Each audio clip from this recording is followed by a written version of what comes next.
Vamos aguardar mais uns minutinhos para o Instagram fazer aquela chamada daqueles que vão participar ao vivo aqui da Jornada Bíblica. 1º de março de 2021, nosso retorno aqui das nossas aulas, do nosso estudo. Vamos aguardar. Pastor Ciro, boa noite. Lise, boa noite. Bom ter vocês aqui. Késia, bem-vinda sempre. Você que aguardou ansiosamente. Que alegria, né? Voltamos. Lídia. Gente, eu acho que eu tô até um pouco enferrujado. Eu fui pegar aqui o estudo. Ricardo, Carlos Abreu, boa noite. Fui pegar o estudo aqui, preparar o cenário, né? Coloquei uma luz melhor. E eu falei assim, gente, eu tô até desacostumado. Quanto tempo que eu não faço live. Mas vamos tentar, né? Retomar hoje a prática de transmitir a palavra nessa tecnologia nova. Amém, Cidinho? Boa noite. Bom que você está aqui comigo. Bom que vocês estão aqui. A gente vai junto, né? Até às 10 da noite. Espero não passar do horário hoje, porque eu sei que já tá, que é segunda-feira, né? Mas vamos compartilhar a palavra de Deus. Vamos, se você pode, né, pegar aí o aviãozinho e mandar para os seus contatos, para os seus amigos. A gente está chamando mais pessoas para participar ao vivo. A gente sabe que tem uma interação legal quando a gente está aqui ao vivo. A live sempre fica salva aqui no Instagram das escolas, né? Então muita gente ficou assistindo aí nas férias, ficou assistindo aquilo que já estava gravado, os episódios anteriores. Toda a nossa jornada você pode assistir aquilo que já fizemos até agora aqui no Instagram das escolas, né? A gente tem já uma caminhada aí do Gênesis até o livro de... a gente terminou os poéticos, né? Cântico dos Cânticos foi o último. Jó, Salmos, Provérbios, Eclesiastes, Cânticos dos Cânticos. Foi o último e a gente parou aí no período de férias. E vamos retomar, né? Com a graça de Deus, agora vamos introduzir a sessão dos profetas, os profetas maiores. Amém? Deixa eu orar com você que está me ouvindo aí, para que a revelação flua para os teus ouvidos, né? Que eu possa ser um instrumento de Deus para te abençoar nessa noite. Amém? Pai, eu me conecto com essa pessoa que está aqui pela internet. Eu entrego toda essa transmissão nas tuas mãos, Deus, que sejam que não sejam apenas informações, mas que possa ser uma transmissão de vida. Que a gente possa aprender com a experiência desse profeta, com aquilo que nas Escrituras ele deixou para a gente. Aumenta em nós a fome pela sua palavra. Em nome de Jesus. Amém. Lídia está dizendo aqui que essa live está com gostinho de Antioquia, né? Dá saudade quem já foi aluno de Antioquia. Eu também sinto falta, né, dessa comunhão com a turma. Mas eu tenho um anúncio a fazer. Foi bom a Lídia ter tocado antes de eu iniciar propriamente o estudo. Vai pegando sua Bíblia, sua caneta para você anotar. A Lídia gosta de anotar tudo. Ela estudou aqui na Antioquia. Quero fazer um comunicado, tá? Que a gente já acertou a volta às aulas de Antioquia para o dia 15 de março. Então, se você tem amigos, pessoas conhecidas que você quer indicar essa escola, e ela é uma escola para o Brasil todo, tá? Porque agora ela vai ser 100% online. A gente está migrando totalmente para Antioquia nas plataformas, né, digitais. A gente vai funcionar com vídeos gravados anteriormente e nós vamos disponibilizar essas aulas dos professores. A cada mês a gente vai disponibilizar 2 módulos. A escola possui 18 módulos e você vai poder cursar no ano de 2021 esses 18 módulos, né? A cada mês sendo liberados 2 pacotes de vídeos aí para você assistir, caso você não tenha feito ainda. Também fiquem abertos para quem já fez e deseja fazer de novo. É só se matricular para aquela matéria. Então você vai me procurar pelas mídias sociais, escreve para nós. A Antioquia tem uma página no Facebook, tem um Instagram também. Você pode escrever, quero fazer parte dessa escola. O que é preciso? E aí eu vou te passar as informações para você se matricular e a cada mês receber a sua assinatura, os seus vídeos e fazer essa escola de qualquer lugar do Brasil. Não vai haver necessidade de você fazer no horário fixo de segunda ou quarta-feira. Você vai poder fazer no seu horário disponível, tendo aquela disciplina, né, de assistir os vídeos, de participar, você vai conseguir fazer o seu curso. O que a Antioquia estuda? Primeiramente os 5 dons ministeriais e fala sobre escatologia, adoração, fala sobre oração, avivamento, fala sobre o fruto do Espírito, aliança de sangue, justiça de Deus, doutrinas bíblicas. Que mais, gente? Caráter do líder.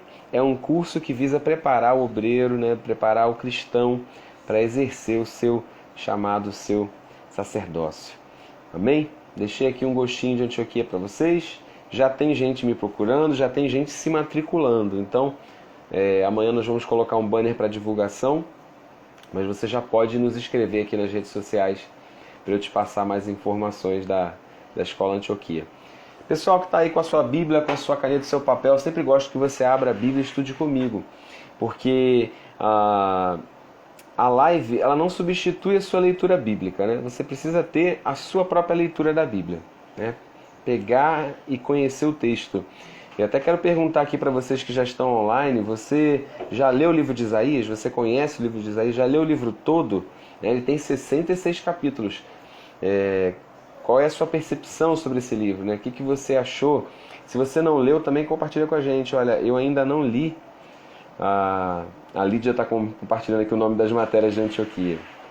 Mas fala de Isaías também, do livro do profeta. Fala para mim, você já leu, não leu? E qual é o objetivo da jornada bíblica? É te dar chaves de leitura. Eu vou te dar informações que vão, abrir os seus olhos para coisas que estavam lá, que de repente você até já fez uma primeira leitura e não percebeu, mas que vão te ajudar em próximas leituras, enfim, vai abrir o teu entendimento um pouquinho mais, tá bom? Primeira coisa, dizer que Isaías abre uma seção na Bíblia, como eu já expliquei desde a primeira live, a Bíblia é organizada como uma biblioteca separada em seções. Olha aqui, todo mundo faz live com uma biblioteca atrás, agora eu falei, não vou ter também uma biblioteca atrás de mim, tá? E na biblioteca os livros estão organizados por assuntos, né? Você tem ali livros de literatura, você tem livros de história, né? Isso na biblioteca comum. Na Bíblia também, eles não estão em ordem cronológica. Os livros da Bíblia estão em ordem de assuntos, de temas, né, que eles abordam. Então a gente tem a primeira seção chamada de Pentateuco, depois vem os livros históricos, que de Josué até Esther. Depois de Esther, ali naquela história de Esther está terminando, Esdras, Neemias, Esther está terminando a história do Antigo Testamento toda. Então a história do povo de Israel no Antigo Testamento está terminando ali, né, conforme registrado no Antigo Testamento. Depois vão vir os livros que foram escritos ao longo daquela história. Os livros poéticos, né, Jó, Salmos, Provérbios, foram escritos nos tempos de Davi, Salomão, no tempo dos reis. E agora Isaías, por exemplo, eu já vou colocar dentro da cronologia para vocês em que tempo que ele estava. Esse profeta, então, o livro dele, os escritos de Isaías, vão abrir essa seção da biblioteca chamada de Profetas Maiores, ou seção dos profetas, tá? Daí os livros dos profetas eles vão até o final do Antigo Testamento. Por que a gente chama de profetas maiores e profetas menores? Não significa que eles tenham uma maior inspiração ou que eles sejam mais bem recebidos entre os judeus, entre a igreja. Não, pelo contrário, não tem a ver com o nível de inspiração, tem a ver com o nível da quantidade de escritos, né? Isaías, Jeremias, Ezequiel até Daniel, a gente considera profetas maiores, esses 4, porque eles deixaram uma maior quantidade, né, de revelação de profecias escritas, né? O que não quer dizer que os outros não tenham profetizado oralmente, realizado seu ministério até por mais tempo, né?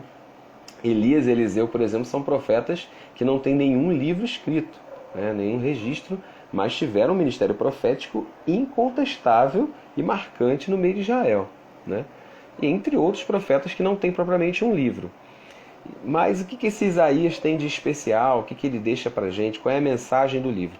A palavra-chave para você ler Isaías é a palavra salvação, tá bom? O próprio nome Isaías, ele tem a mesma base, né, que dá origem ao nome Yeshua, Josué, Jesus, né? A palavra Yeshua, Jesus, é o Senhor, Yahvé salva, né? E Yeshua. né? A mesma base dá origem a Joshua ou Josué, né? O nome Jesus e Josué é o mesmo na língua hebraica, né? E Isaías não quer dizer propriamente a mesma coisa, mas tem alguma relação com a mesma base de Oséias, de Josué e de Jesus, né? Tem a ver com a palavra salvação. E salvação é o ministério de Isaías. E como em qualquer profeta, né, você vê que cada profeta, até no próprio nome ele carrega a mensagem, né? O profeta, ele é visual, ele usa coisas dos 5 sentidos para carregar a mensagem, né? Se ele precisa, como o profeta Oséias, a gente vai falar dele em outro momento, né? Que se ele precisa falar sobre o pecado do povo e o Senhor ter sido traído, o profeta Oséias, ele vai mostrar, ele vai ser traído, ele vai casar com uma mulher que o trai.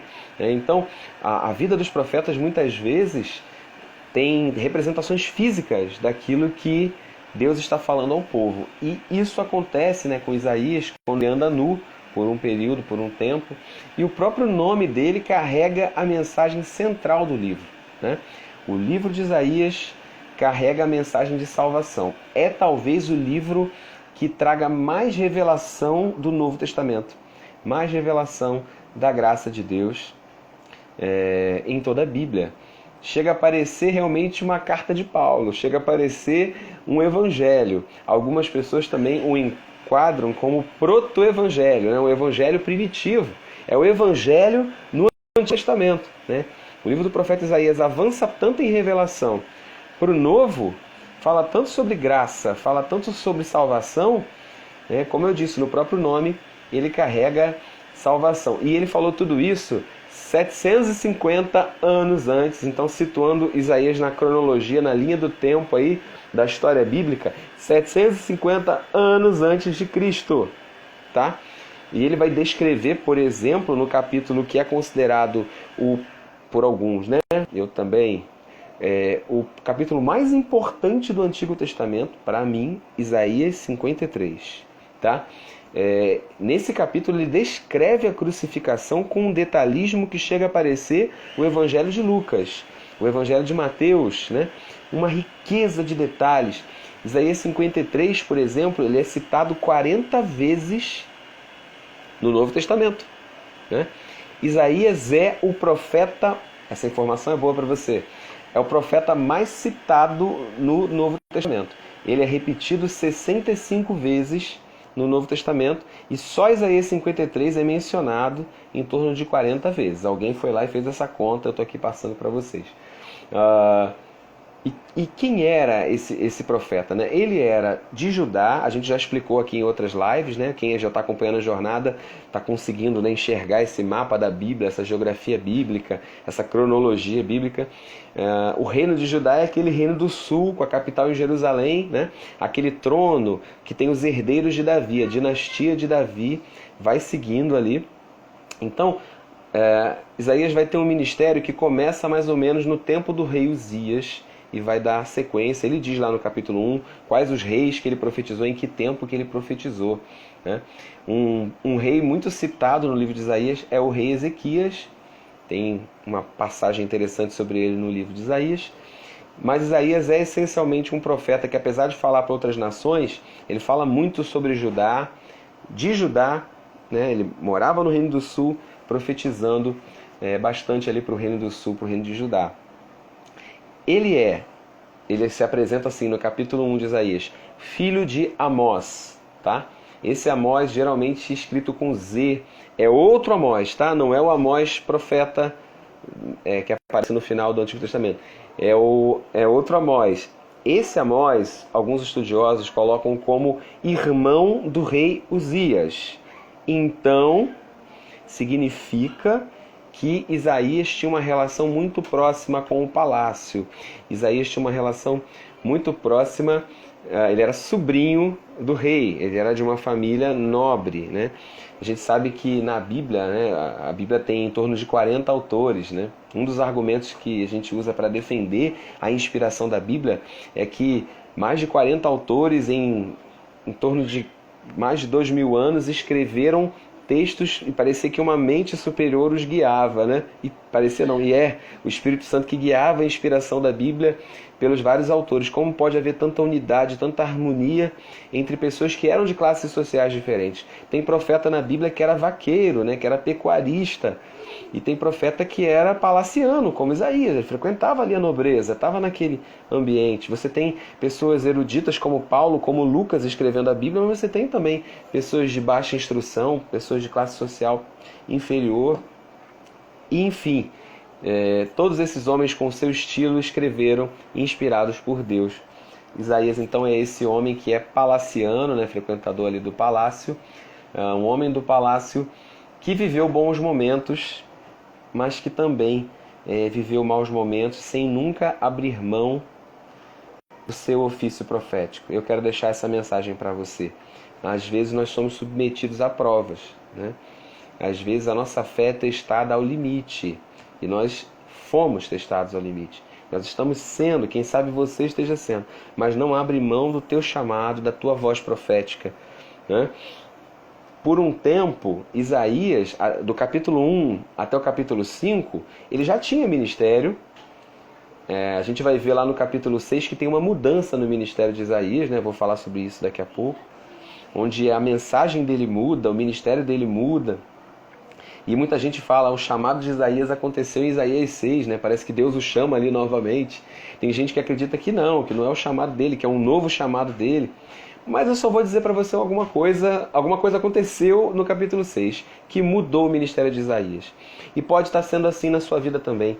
Quem sabe você já tinha ministério, quem sabe você já exercia algo na casa de Deus, quem sabe você conhece o Senhor Jesus há décadas, há anos, mas alguma coisa nova está acontecendo nesse tempo, onde nós somos provados, né? Onde Deus faz marcas em nós, e onde de repente você perdeu tudo o que você tinha.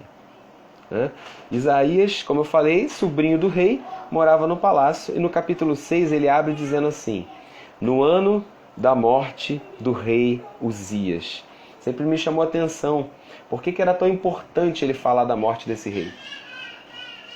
A gente sabe, quando a gente perde alguém próximo, aquele ano fica marcado pra gente. O ano de 2020 foi o ano que eu perdi fulano de tal. O ano de 2009 foi o ano que eu perdi um amigo. Querendo ou não, aquele ano fica marcado. Mas o Senhor deseja colocar a marca dele sobre os nossos tempos, né? Sobre a passagem dos nossos anos. E o que o Senhor fez na sua vida? Que 2020 não seja só o ano da morte de alguém para você. Que 2020 seja um ano onde, ele diz assim, no ano da morte do rei Uzias, esse foi o mesmo ano onde eu vi o Senhor. Ele diz, né? No ano da morte do rei Uzias, poderia ter ficado marcado como apenas isso. Mas ele diz, foi o ano em que eu vi o Senhor assentado sobre um alto e sublime trono, e as abas de suas vestes enchiam o templo. Eu vi a glória. As abas das vestes de um rei era como a grinalda da noiva, né? Nos vestidos antigos, a noiva entrava na igreja e a grinalda permanecia entrando pela igreja, aquele véu enorme, né? Então a glória de um rei era representada pelas suas vestes longas que enchiam ali a sala, o palácio. Então ele descreve Deus como tendo uma glória tal que é capaz das abas de suas vestes encherem todo o templo. Não precisa nem Deus vir para o templo, é só a bordinha da roupa dele cair sobre o templo e enche todo o templo. Essa é a glória, é a majestade, é isso. E é assim que a nossa vida tem que ser marcada. A nossa vida não tem que ser marcada somente pelas dores, sabe? Pelas provações que nós passamos. E o ministério dele vai ter uma guinada, vai ter uma transformação. Talvez, depois da morte do rei Uzias, Isaías nunca mais tenha provado de uma posição privilegiada no meio do povo, sabe? É meio injusto isso, né? Quando ele começa a fluir no profético, a falar coisas avançadas, quando ele começa a ser mais usado por Deus, é justamente o período onde ele tem talvez menos prestígio, onde ele já não frequenta mais o palácio. E o fim da vida de Isaías, não segundo o livro, porque o livro não fala. Quem fala é a tradição judaica, tá? Os escritos judaicos que apontam que houve um rei muito perverso, isso a Bíblia fala, chamado Manassés, né? Manassés vai ser filho de Ezequias. É um rei terrível em Judá. É um rei que não andou nos caminhos de Davi, andou nos caminhos dos reis de Israel. E esse rei Manassés, a tradição judaica atribui que ele teria mandado, né? Isaías teria se escondido dentro de uma árvore e que ele teria mandado cortar a árvore ao meio e cerrou Isaías ao meio, tá? Isso não tem na Bíblia, isso é uma informação de escritos judaicos. O que tem na Bíblia é uma citação em Hebreus capítulo 11, versículo 37, onde fala sobre fé. A gente sempre pensa que fé é para obter a vitória, né? Para obter as bênçãos. Com certeza, né? Mas fé também é para permanecer firme quando tudo está dando errado. Fé é para não abrir mão do seu chamado, do seu ministério, ainda quando você é perseguido. Para não abrir mão da sua vocação. Para não abrir mão de ser voz de Deus. E Hebreus 11:37, quando vai falando de homens que pela fé conquistaram reinos, fecharam a boca de leões, venceram batalhas, ele vai falando um monte de coisas que homens pela fé fizeram. E aí no capítulo 11, verso 37, se você nunca leu Hebreus 11, você precisa ler, é um resumo do Antigo Testamento. Ele vai dizer assim, esses homens, né, homens de fé, Hebreus 11:37, foram apedrejados. E aí ele diz, cerrados ao meio, postos à prova, mortos ao fio da espada, andaram errantes, vestidos de peles de ovelhas e de cabras, necessitados, afligidos e maltratados. Tá? Aqui é possivelmente, tá, o autor de Hebreus possivelmente fez uma citação, porque não tem nenhum outro exemplo na Bíblia, no Antigo Testamento, de alguém que tenha sido cerrado ao meio, né? Não tem esse registro. Então possivelmente aqui ele está falando do profeta Isaías, segundo a tradição, teria sido morto. Mas me chama a atenção, e é isso que eu quero nessa introdução passar para você, me chama a atenção que uma pessoa que fez parte da nobreza, era sobrinho de um rei, né, com certeza teve uma boa formação, uma boa educação, uma boa instrução, alguém que frequentou palácio, né, em um determinado momento ele foi perseguido e não calou a sua voz, não abriu mão do seu ministério profético. Ele foi posto à prova, morto ao fio da espada, andou errante, necessitado, afligido e maltratado, mas não abriu mão da sua convicção. Então, talvez nesses momentos de perseguição que ele tenha sido mais usado para abençoar o povo de Deus. Amém? O tempo do ministério dele fluiu mais ou menos por 50 anos. Que ministério frutífero, né? Pensa em você que é jovem, dedicar a sua vida a uma pregação, a uma mensagem, né? Eu me converti por volta de 8 anos, eu com 16 anos já pregava na igreja, com 23 eu casei, com 24 eu já fui levantado para o ofício ministerial. Então, se contar desde quando eu prego, já tem 20 anos, né? Imagina quando você é jovem e dedica a sua vida, mesmo que você não seja tão jovem, né? Dedica todo o resto da sua vida a uma mensagem, a carregar a palavra de Deus, né? Que oportunidade está diante de você. Então esse homem dedicou 50 anos mais ou menos e ele foi contemporâneo de outros profetas, tá? Não apenas ele nós não somos os únicos que carregam a mensagem. Você pensa assim, eu sou o único. Não, tem outros. Deus era outros profetas também, no seu tempo, na sua geração. No tempo de Isaías, havia outro Amós, que é o Amós profeta do norte, e Oséias também, profeta contemporâneo de Isaías, só que ele profetizava no reino de Israel, no reino do norte. E no reino do sul, além de Isaías, provavelmente é contemporâneo dele, Miqueias, tá? Com uma mensagem, com uma ênfase totalmente diferente, né? Nem todo mundo é igual a você, nem todo mundo vai estar carregando a mesma mensagem que você, profetizando a mesma que você, mas é a voz de Deus também para aquele tempo. Vamos fazer um breve resumo aqui, vamos seguindo aqui os capítulos, eu vou falando do que vai falando o livro, e você que já leu vai lembrando, quem nunca leu vai despertando aquela fome, aquela curiosidade de ler. Do capítulo 1 até o capítulo 11, ele fala de julgamentos e profecias, né, que tem o seu teor de juízo, principalmente para o reino do sul. Ele compara os pecados a pecados vermelhos, né? Capítulo 1, verso 19. Venham, vamos refletir juntos, diz o Senhor.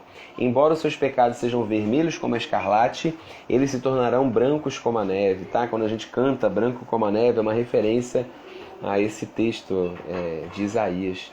Embora os seus pecados sejam rubros como a púrpura, como a lã se tornarão. Se vocês estiverem dispostos a obedecer, esse versículo também é muito citado, né? Se quiserem me ouvirem, vocês vão comer os melhores frutos dessa terra. A continuação diz, se vocês não quiserem, então vocês vão ser destruídos, né? A segunda parte, às vezes, a gente não fala, mas é isso. Se quiser me ouvir, vocês vão comer o melhor. Se não me ouvir, a espada vai devorar vocês. Mas eu quero destacar 2 pontos aqui dessas comparações que ele fala, né? Ele compara o perdão de Deus, e aqui eu já vejo um profeta que mesmo quando anuncia o juízo, ele não deixa de falar da graça, né? Como ele fala de salvação e graça nesse livro. Ele compara o perdão, a santificação, à lã, a cor da lã e a cor da neve. Olha que coisa linda! A neve e a lã para representar o perdão de Deus, né? Que interessante. A lã nunca vai ser tão branca como a neve. Não sei se você já parou para pensar sobre isso, né? Lã nunca é tão branca como a neve. Mas é branca também. Pode ficar um pouco amarelada da sujeira lá das ovelhas, mas ela faz roupa, né? Depois de lavada, serve para fazer roupa branca. Que tipo será que ele está comparando níveis de brancura? Para pensar sobre isso. Eu creio que ele está falando de 2 experiências de santificação na vida cristã. A primeira, que é a neve, fala de uma santidade que não tem nada a ver com o que eu fabriquei, né? Não é uma prática minha. É algo que vem, a neve ela vem de cima para baixo, né? Ela vem do céu para a terra e ela é infinitamente mais branca que a lã, né? Então eu creio que quando a gente nasce de novo, quando a gente se converte, Deus derrama essa santidade em nós, né? Algo que vem da terra, como a neve. Mas quando a gente começa numa caminhada com Cristo, a gente começa a produzir uma outra santificação. A obra dele, do Espírito, não apenas sobre nós, mas em nós, porque a lã é algo que vem de dentro para fora, né? É uma santificação que vem de dentro para fora. Eu creio que é isso que a graça de Deus nos santifica no ato da conversão, nos tornando santos, quanto também no dia a dia, nós permanecemos como ser santos. Capítulo 6, né, tá entre o 1 e o 11, nessa descrição de pecado, que descreve a experiência do chamado dele, né, desse novo chamado,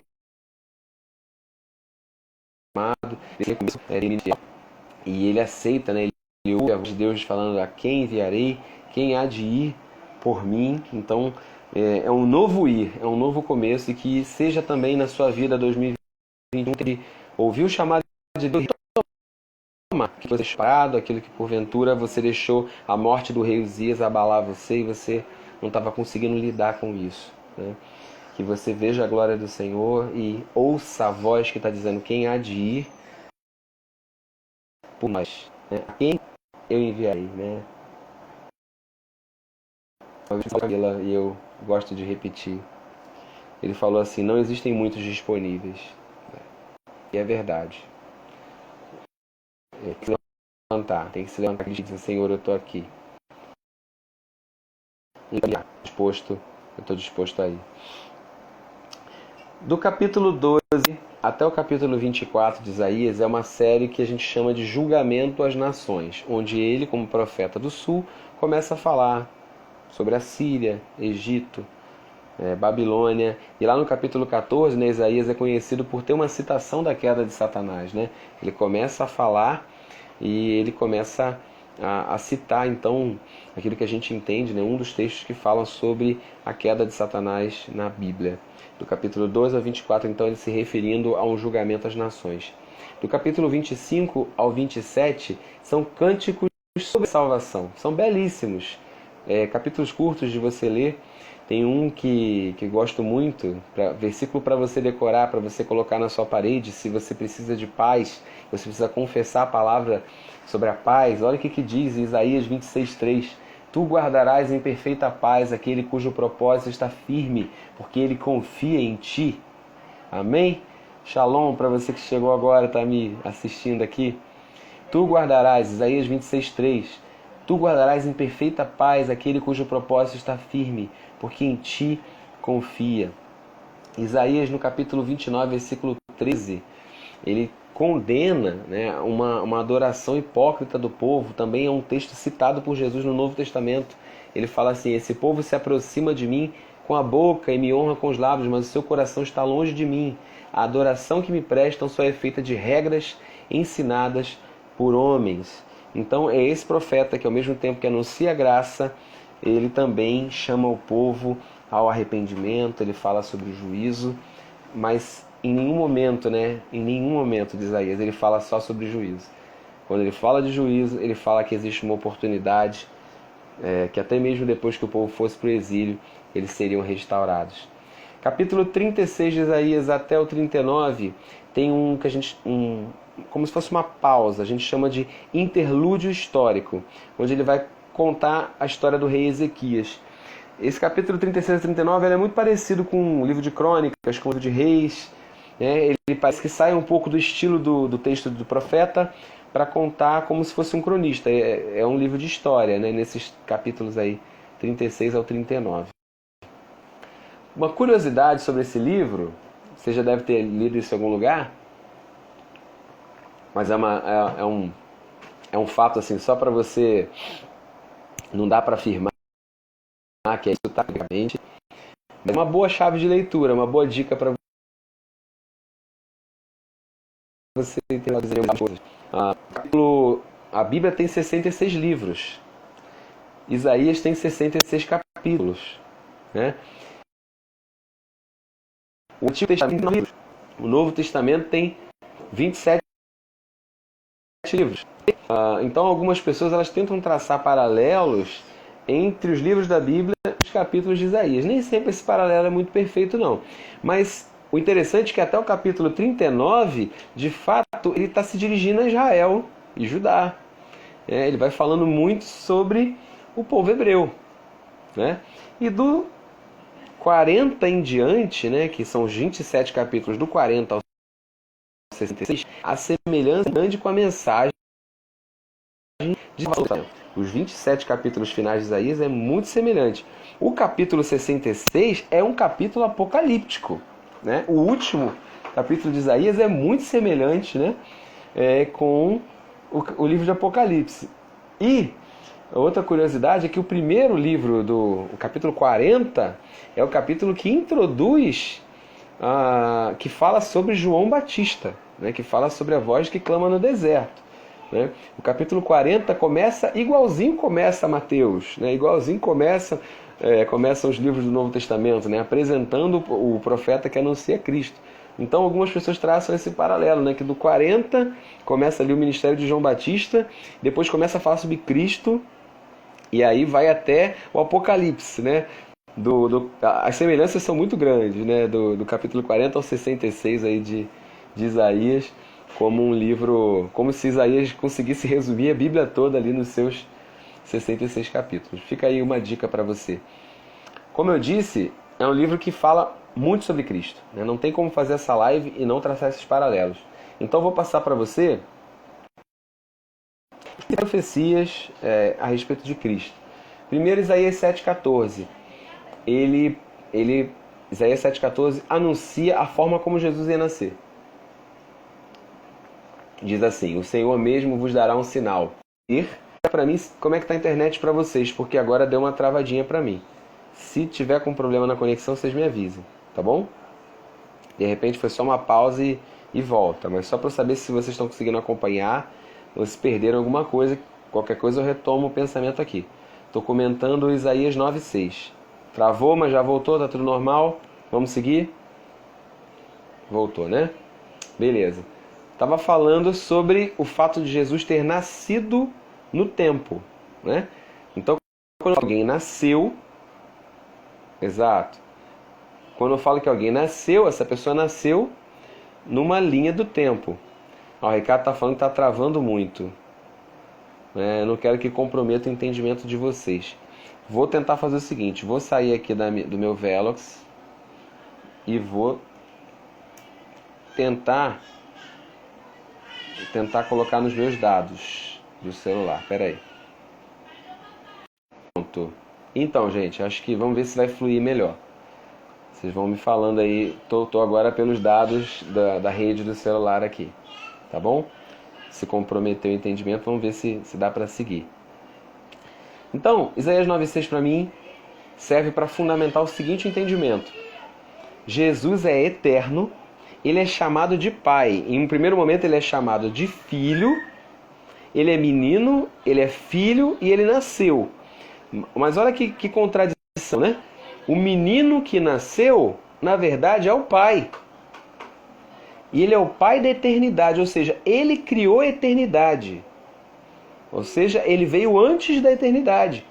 Ele não está na linha do tempo. Eu já expliquei isso na live sobre Gênesis, tá? Deus não está na linha do tempo. Deus é eterno, né? Ele criou a eternidade para ele viver, ele criou o tempo para a gente viver. Só que em determinado momento ele entra na história. Ele decide nascer, né? Ele é pai, ele é filho e ele é espírito. E ele se manifesta como filho nascendo na linha do tempo. Mas ele é o pai da eternidade. Eu acho que esse texto para mim é incontestável. Ele é chamado de Deus forte, Pai eterno. Quem é Pai eterno? O menino que nasceu. Que coisa, né? Então, para mim, esse texto cala qualquer indagação sobre a divindade de Cristo, qualquer dúvida. Os judeus não criam nisso. Os apóstolos não pregavam isso. Como assim? Né? Se você fizer um exame das Escrituras no Antigo Testamento, você vai conseguir encontrar base para provar a divindade de Jesus lá desde as profecias de Isaías, como a gente está aqui. Capítulo 40, falando aqui para quem chegou agora, os Isaías anunciam a vinda de Cristo. A gente tem também Isaías 40, falando sobre João Batista, que é aquela profecia que ele é a voz que clama no deserto. Que interessante, né? Porque haviam os arautos que anunciavam que o rei estava vindo, que anunciavam a carruagem real, né?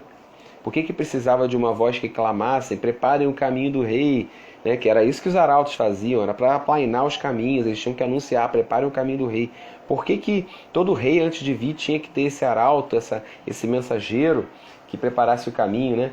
Por que o caminho tinha que ser plano? Por que Isaías 40 fala, olha, achatem os montes, aterrem os vales, para o caminho ser plano? Por que o caminho do rei tem que ser plano? Para que a carruagem balançasse o mínimo possível, para que houvesse o menor incômodo possível. Então, para que a vinda do Messias, saberíamos que a vinda do Messias geraria incômodo e tensão na terra, mas que tivesse o menor incômodo possível na vinda do rei, na sua primeira vinda. Essa foi a missão de João Batista quando ele entendeu e leu aqui do que falava o profeta Isaías. Jesus leu, né? Jesus leu o livro do profeta, citou diversas vezes. Isaías capítulo 50, versículo 6, vai falar um pouquinho da surra que Jesus levou, como que ele teria que aguentar. Isaías 56, ofereci minhas costas para aqueles que me batiam, meu rosto para aqueles que arrancavam minha barba. Não escondi a face da zombaria e da cuspida. E esses textos são citados nos evangelhos, tá? Esses textos são citados.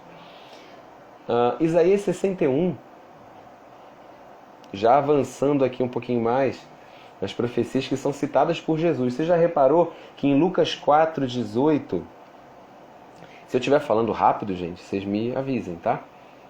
Mas vamos traçar um paralelo do que Jesus fez em Lucas 4:18 com Isaías 61, tá? Já falando aqui sobre o Espírito Santo, né? Isaías 61 diz assim: o Espírito do Senhor, o Espírito do Soberano, está sobre mim, porque ele me ungiu para levar boas notícias.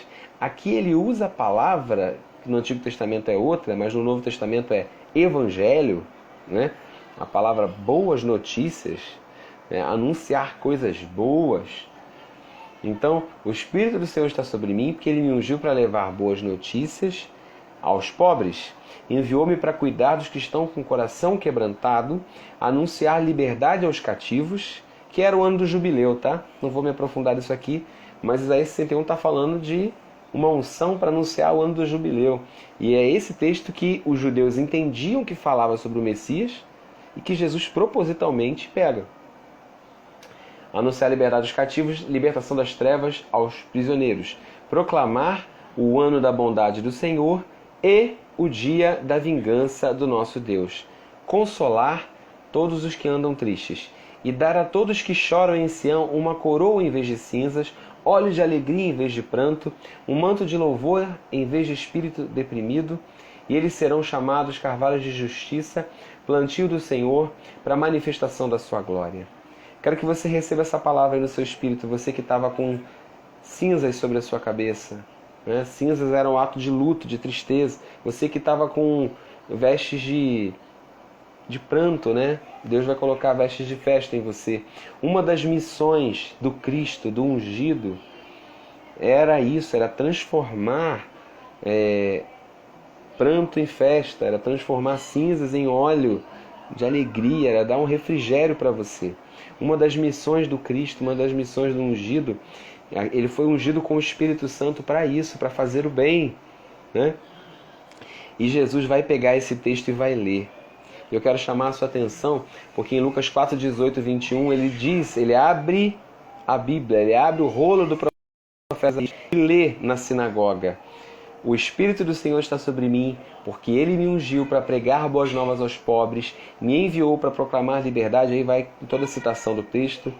Mas o texto ele termina dizendo assim: libertar os oprimidos e proclamar o ano da graça do Senhor, o ano da bondade do Senhor.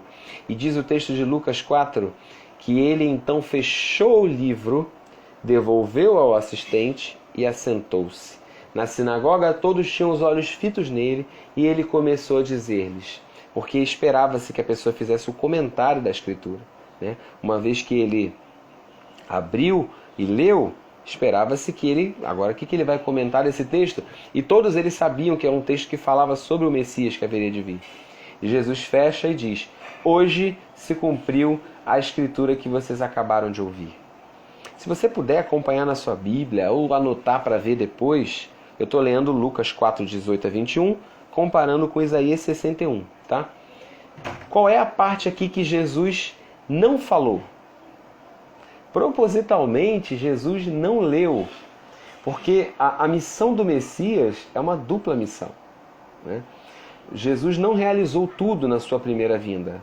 É por isso que vai haver a segunda vinda, né? Ele não fez tudo.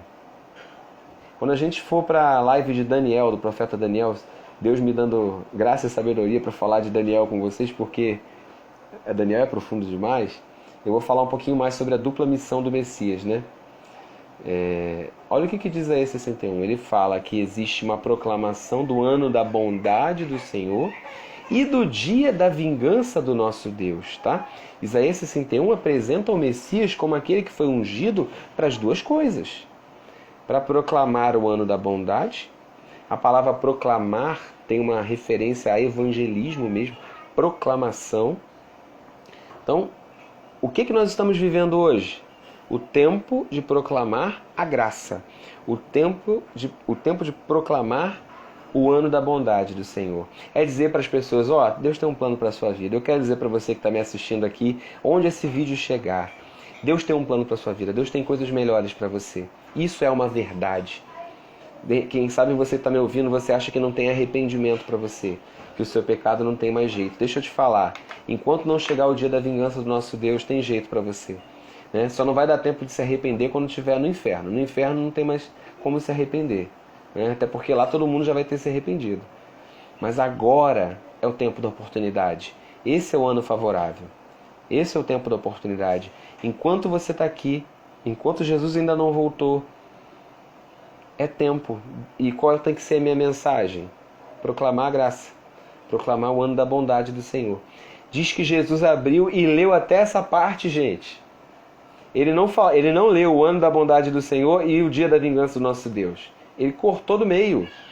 Ele me ungiu para proclamar o ano da graça do Senhor. Fechou e disse: hoje se cumpriu a Escritura que vocês acabaram de ouvir.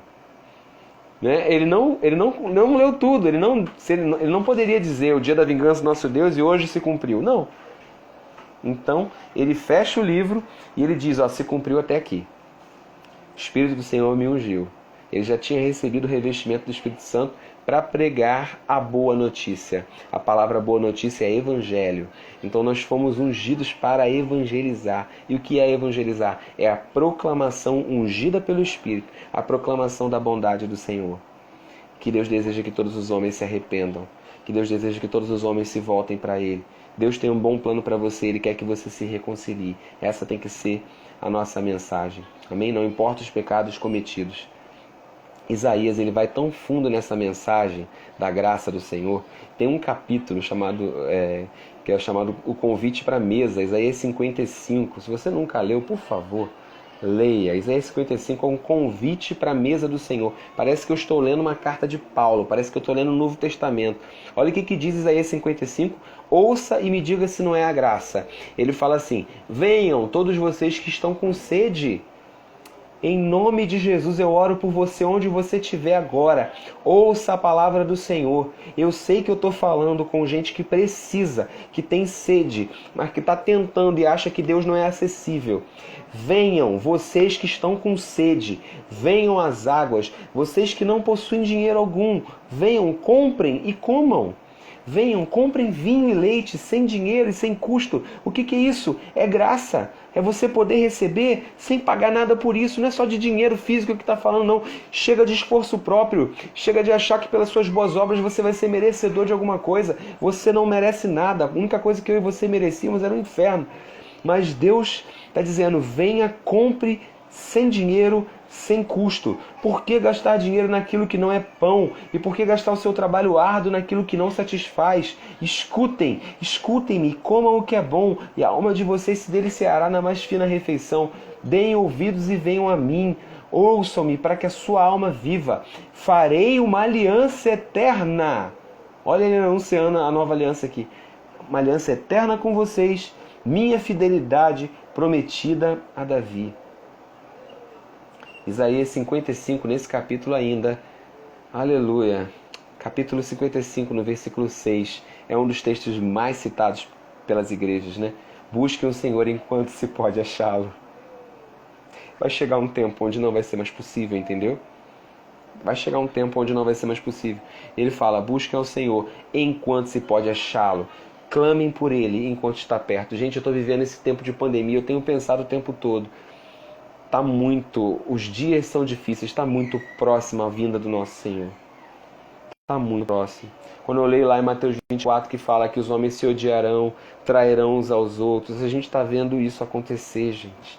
O amor de muitos vai se esfriar. O amor de quem que vai se esfriar? O amor do mundo? A gente sempre achou que era o amor do coração, da bondade das pessoas. Não, não é esse amor que ele está falando, não. É o amor de muitos que amam o Senhor. Eu entendo assim. O amor de muitos que vão se esfriar é daqueles, não é de quem já não ama o Senhor. É de quem um dia amou o Senhor. Esse amor está se esfriando. A gente está vendo esse tempo diante de nós. Então busque o Senhor enquanto você pode achá-lo. Clame enquanto Ele está perto. Eu quero terminar essa live convidando você, a conhecer um pouquinho mais sobre Jesus, descrito por esse profeta no capítulo mais importante para mim de todo o Antigo Testamento, Isaías capítulo 53. Você que nunca teve um encontro com a cruz de Cristo, ou você que já teve, mas precisa reavivar o amor. Quer amar Jesus, quer amar a Deus, é só você se lembrar que Ele te amou primeiro. Se você puder fechar os seus olhos, imaginar e ver o sacrifício do Senhor Jesus agora, o sangue derramado na cruz por você. Eu vou fazer a leitura do capítulo 53. Eu queria que você entrasse nessa descrição do que o profeta faz, totalmente inspirado pelo Espírito 750 anos antes. Feche seus olhos. Quem teve essa mensagem? E a quem foi revelado o braço do Senhor? Ele cresceu diante dele como um broto tenro, como uma raiz saída de uma terra seca. Ele não tinha qualquer beleza ou majestade que nos atraísse, nada em sua aparência para que o desejássemos. Foi desprezado e rejeitado pelos homens, um homem de tristeza, familiarizado com o sofrimento. Como alguém de quem os homens escondem o rosto, foi desprezado e nós não o tínhamos em estima. Certamente Ele tomou sobre si as nossas enfermidades e sobre si levou as nossas doenças. Contudo, nós o consideramos castigado por Deus, por Ele atingido e afligido. Mas Ele foi transpassado por causa das nossas transgressões, foi esmagado por causa de nossas iniquidades. O castigo que nos trouxe a paz estava sobre Ele, e pelas suas feridas nós fomos curados. Todos nós, tal como ovelhas, nos desviamos, todos nós. cada um de nós se voltou para o seu próprio caminho, e o Senhor, Yahvé, fez cair sobre ele a iniquidade de todos nós. Ele foi oprimido e afligido, contudo não abriu a sua boca.